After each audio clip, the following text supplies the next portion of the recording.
on parle d'arts martiaux, on pense souvent au karaté, au judo, voire au taekwondo ou au kung-fu. Le ninjutsu, ou art de la dissimulation, est un art martial assez inconnu du grand public. Il s'agit pourtant de l'unique art martial qui forme les célèbres ninjas.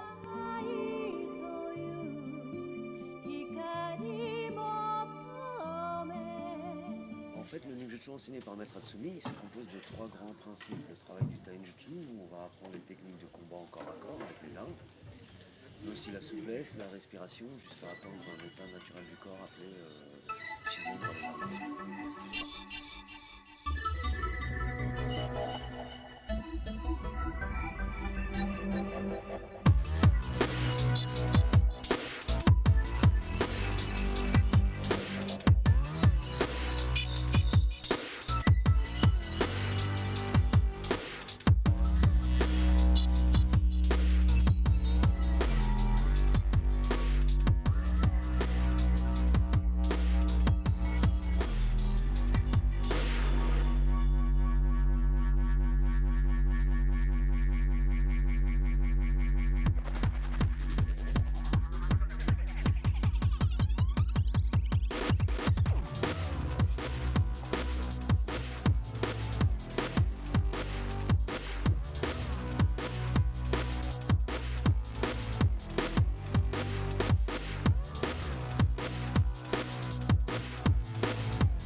Le second principe, lui, c'est le Shupo Seisho, qui va lui nous apprendre en fait, entre autres, la conception de l'espace, du temps et du rythme.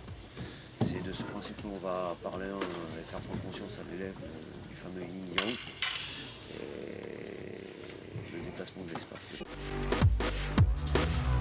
troisième principe est le Senokonki, qui est un travail sur notre état d'esprit.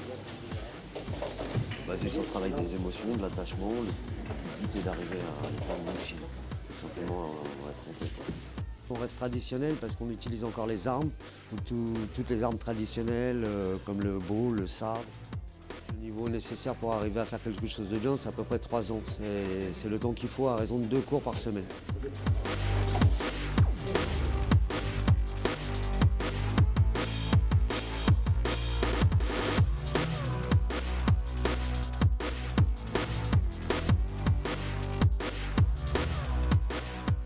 Il s'est essayé à plusieurs arts martiaux.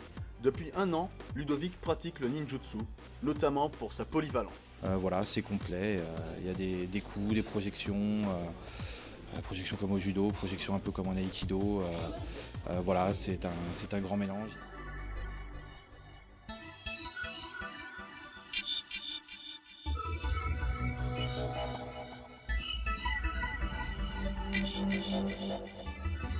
Même si les hommes sont plus nombreux à pratiquer que les femmes, ces dernières progressent plus rapidement parce qu'elles travaillent davantage dans la douceur.